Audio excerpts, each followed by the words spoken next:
Olá, meus amigos queridos, que todos estejam bem com a graça de Deus, nosso Pai.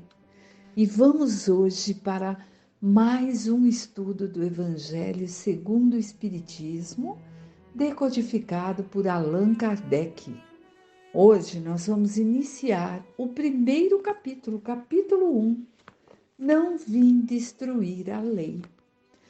Nas palestras anteriores, nós fomos vendo tudo aquilo que precisávamos para ter um bom entendimento do Evangelho. Vimos sobre Sócrates, Platão, os espíritos que vêm aí, até hoje continuam vindo trazer-nos informações que devemos e precisamos saber, né? E hoje damos início ao capítulo 1. E vamos lá à nossa leitura. Não vim destruir a lei.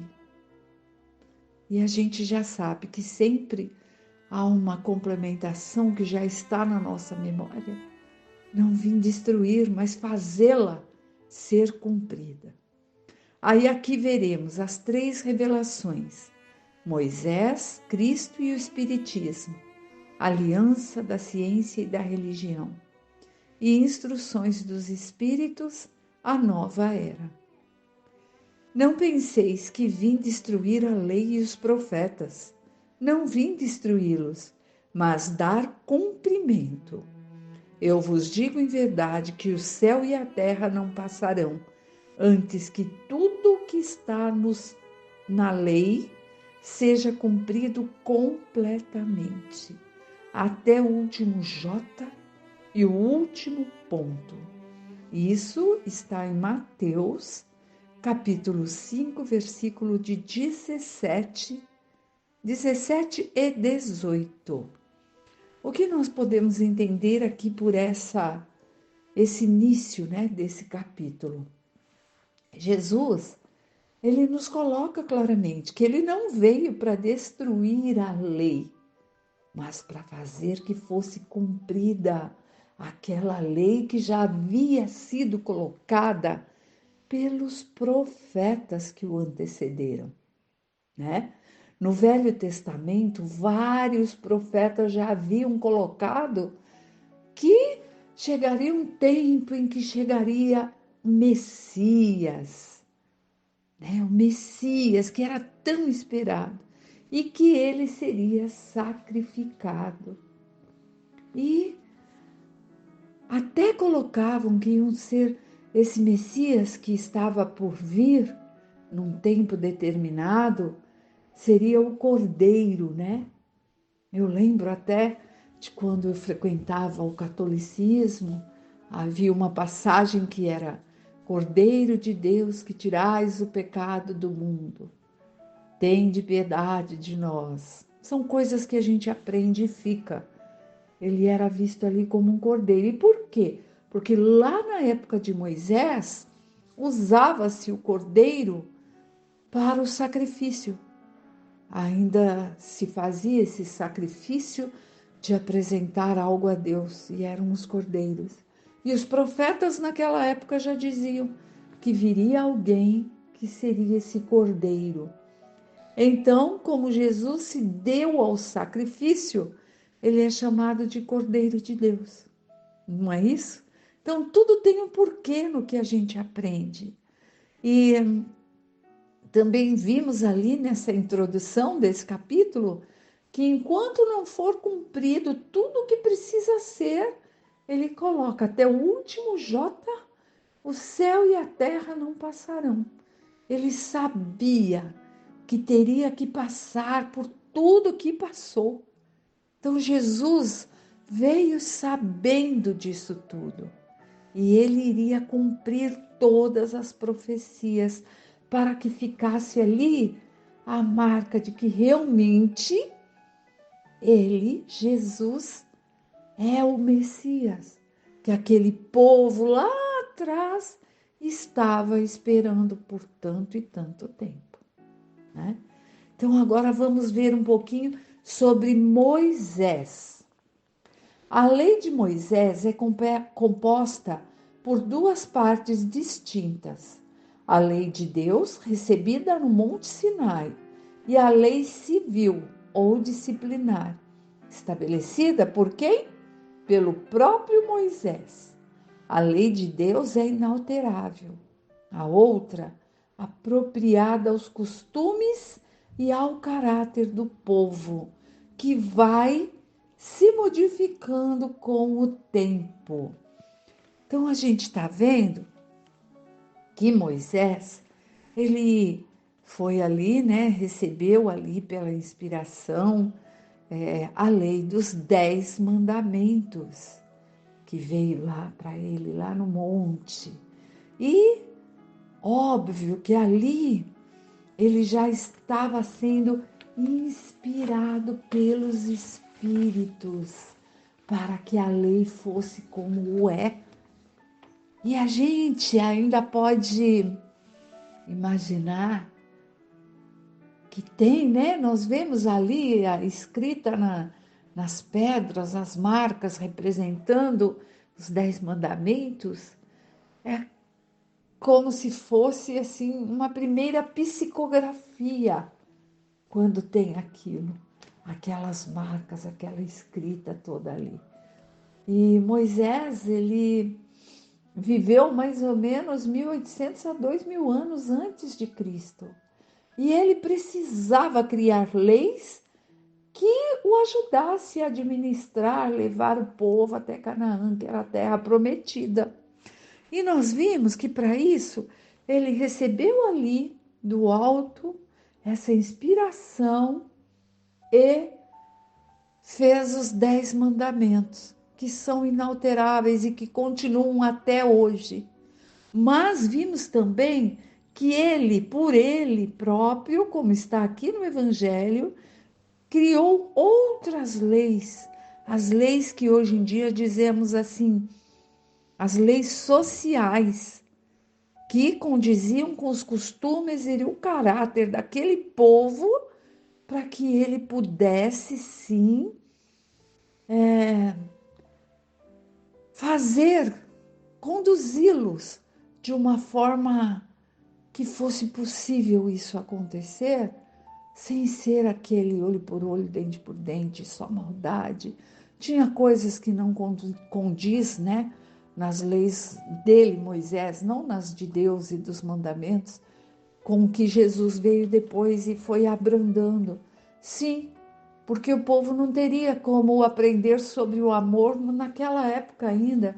Aí Jesus vem e vai mostrando, né, e colocando ali como que acontecia tudo isso. E aí nós vamos agora ler o que vem a seguir no Evangelho. A lei de Deus está formulada nos seguintes 10 mandamentos. Eu sou o Senhor teu Deus, que te tirei da terra do Egito, da casa da servidão. Não terás outros deuses estrangeiros diante de mim. Não farás imagem talhada, nem figura nenhuma de tudo que está no céu e na terra, nem de tudo que está nas águas e debaixo da terra. Não os adorarás, nem lhes renderás cultos soberanos. Então, já fala ali de que Deus é Deus e que não precisa de ter ali uma representação física para isso. Número 2. Não tomarás em vão o nome do Senhor teu Deus. 3.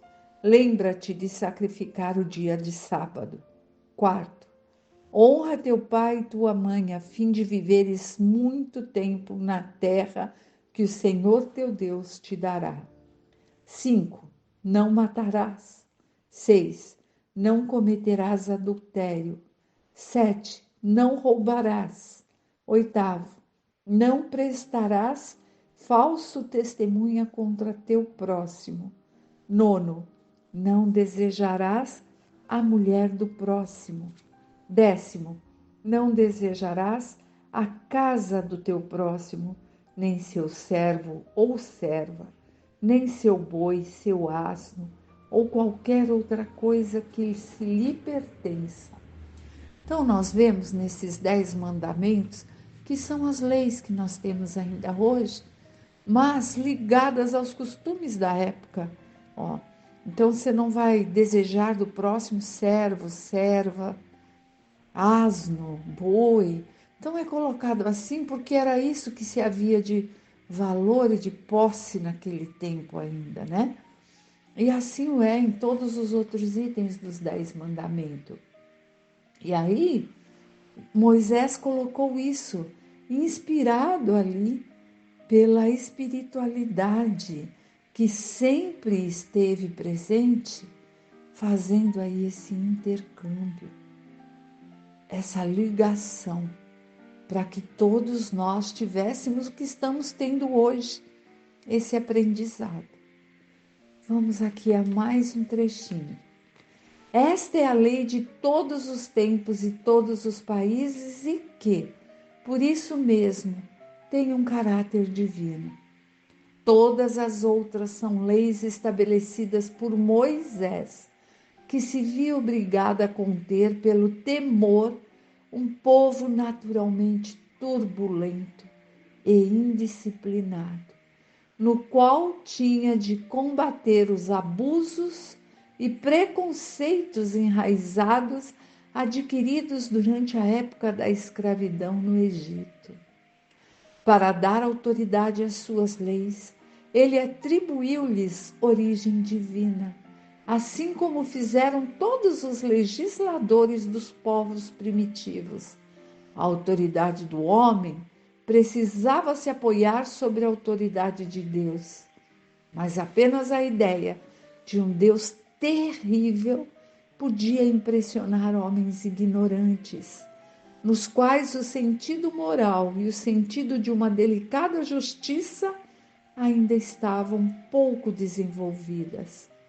É evidente que aquele que tinha incluído entre os seus mandamentos: não matarás, não farás mal ao teu próximo, não poderia se contradizer fazendo do extermínio um dever.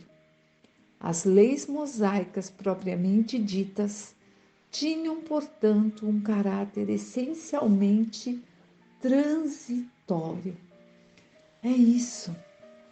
Era tudo o que se precisava naquele tempo. Moisés teve a inspiração pelos mandamentos e todas as demais foram criadas ali por ele, por necessidade. Porque ele tinha que conter. Porque o povo, imagina se nós hoje em dia, em 2024, ainda somos homens, mulheres, crianças, adolescentes, tão difíceis, né? Tão às avessas com o que significa obediência, embora já tenhamos discernimento, mas quando existem ordens, ainda existem tantos que falam leis. A lei de trânsito, vamos ter como exemplo? Lei de trânsito, quantos não somos, né? Nós ainda, seres humanos, nos colocamos como que ultrapassam farol vermelho, que causam acidentes, que não tem que exterminar ninguém, mas que ainda tiram a vida de outros. Esses irmãozinhos encarnados que ainda estão lá, arraigados com dificuldades e carregando de outros tempos lá da era primitiva, como estamos vendo aqui, que isso existia no povo primitivo. Matar para sobreviver, para defender o que era seu, o alimento, a posse. A fêmea não era nem a companheira. E a isso Moisés tinha que conter, porque era demais, era uma forma de conseguir ali deixar mais harmônico para que não tivesse tantos abusos, de continuar cometendo preconceitos que estavam ali arraigados desde a época da escravidão, como está escrito aqui, né? Então, para que ele se fizesse obedecido, Ele tinha que impor de certa forma, como se Deus fosse punitivo, aquele que pune. Só assim os homens que temiam a Deus ainda não sabiam amá-lo, respeitá-lo, agir segundo os seus mandamentos por amor ao próximo e a si mesmo, mas por temê-lo, egoisticamente. Eu temo a Deus, então, se eu tirar a vida do meu vizinho, eu sei que eu vou ser punida por Deus, não é nem pela sociedade. Era assim que era, né? Então, Moisés acabou, como é colocado nesse pedacinho do trecho também, outros legisladores também o fizeram assim, atribuir às leis uma origem divina, as leis sociais, para que se fizessem cumprir. E é isso, aos poucos, com as várias encarnações e com essa forma de começar ali, com esses mandamentos, e aprendendo ali sobre as profecias desses profetas, pitonisas, todos esses que já eram o quê? Médiuns, que traziam ali essa visão e conseguiam ser ali, dar passagem à espiritualidade, sabiam, né? Igual os profetas disseram que haveria e viria no tempo determinado o Messias. Por que disseram? Porque tinha aí essa espiritualidade superior que já vinha ali introduzindo isso aos pouquinhos para que nós que estávamos lá naquele tempo, porque por vezes eu me pego falando aqui quando estou lendo o Evangelho como se fosse um povo bem distante de mim. Mas que eu e vocês não tenhamos dúvida de que estávamos lá naquele tempo e agíamos também dessa forma, porque era o que era comum, né? O que era diferente era porque veio como missionário. E nós estamos ali galgando encarnação a encarnação, um entendimento, uma abertura mental dessa casa mental para que entendamos cada dia mais. Certo? Então é isso que nós estamos vendo nesse capítulo e o que a gente vai continuar aprendendo a partir da próxima palestra, que aí vai começar a falar sobre Cristo, né? Que ele veio para não destruir a lei. A lei, que lei é essa? De Moisés? Não. A lei de Deus, aquela recebida ali por Moisés, inspirado pela espiritualidade que deu ali. Então ele veio para fazê-la cumprir, para dar o sentido verdadeiro ali de acordo com o grau de adiantamento do ser humano. Por quê? Porque ele veio muito tempo depois de Moisés. Então ele veio para dar o exemplo, estando presente como um ser encarnado, como nosso irmão. Ele é o nosso irmão maior, nosso irmão ali de luz, que teve que rebaixar a sua cristandade para poder encarnar no nosso mundo. Então, que sejamos sempre gratos a isso. Então, meus amigos queridos, de estudo, de buscarmos juntos ali esse entendimento, que todos tenham um excelente dia e que a semana seja de paz, de luz, de amor, de saúde, de serenidade, de discernimento em cada ação, em cada palavra que nós praticarmos no decorrer dos nossos dias vindouros. Até breve, se assim Deus nos permitir. Fique em paz e tudo de bom.